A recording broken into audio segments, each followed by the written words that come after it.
Well, members of the media, thank you for being here this evening. We're joined with the head coach of the Jamaica Senior Men's National Team, Coach Steve McClaren. You may now pose your questions to Coach McClaren on relation to this evening's encounter. Congratulations, you have to be pleased with the outcome of tonight's match. Yeah, absolutely. This was what we call a tricky game. Difficult, it started that way. Got to score the first goal, we did that. Settled us down a little bit, but credit to Bermuda. They kept playing football and kept creating little opportunities, which we had to defend very well, and which we did. But we had the individual quality, just got us the goals.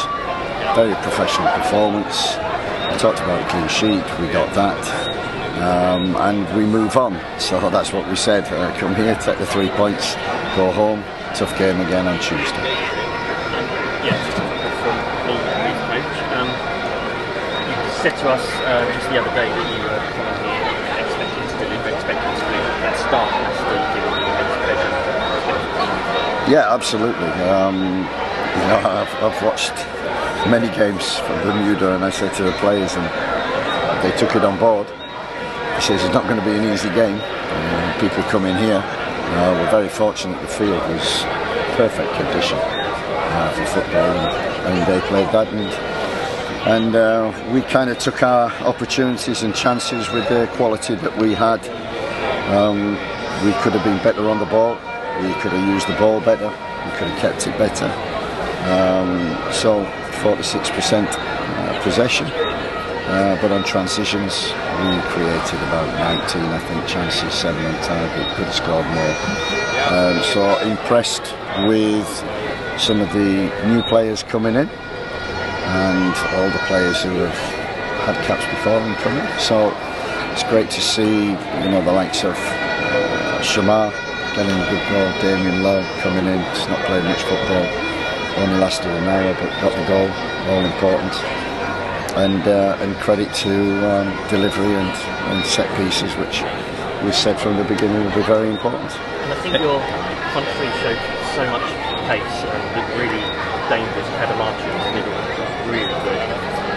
Was that an area of weakness for Bermuda you wanted to focus on, the pace at the back, trying to get the ball forward as quickly as possible? Yeah, that's right. We try and do that with every opponent, and it's very difficult to defend against with the speed. And, you know, we could and easily could have had more goals, but we've got to be satisfied with 4.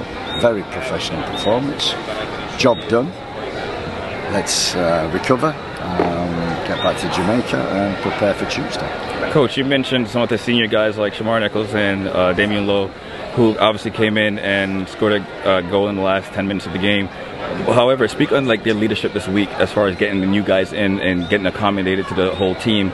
Like, how important was the leadership this past week? It was the most important. I think, you know, we had a great message from Andre Blake before the game, which really, it summed up what we had to do tonight. Damien Lowe always provides that. You know, he's a leader, he's aggressive, he wants to win. And we had other people as well, and I think it was important that Shamar came in and got his goal. And you know, with the likes of Mikel Antonio, who we brought, you know, that leadership during the week, conversations he's had with the strikers, you know, it helps everybody, because that was a very young squad that we had. And like I said, I think the future is bright for Jamaican football. And you know, the likes of Tyrese Campbell, Kaheem, you know, Webster coming on, you know, K-Roy. But the old heads were the key to the win. The likes of Damien, the likes of even Richard King, who was really growing in stature, looked immense. Isaac Hayden was very good. Casey got his goal. And as you say, the front 3 in transitions were very quick and always dangerous. Thanks, Coach. Any further questions? Thank you very much, everybody. Thank you.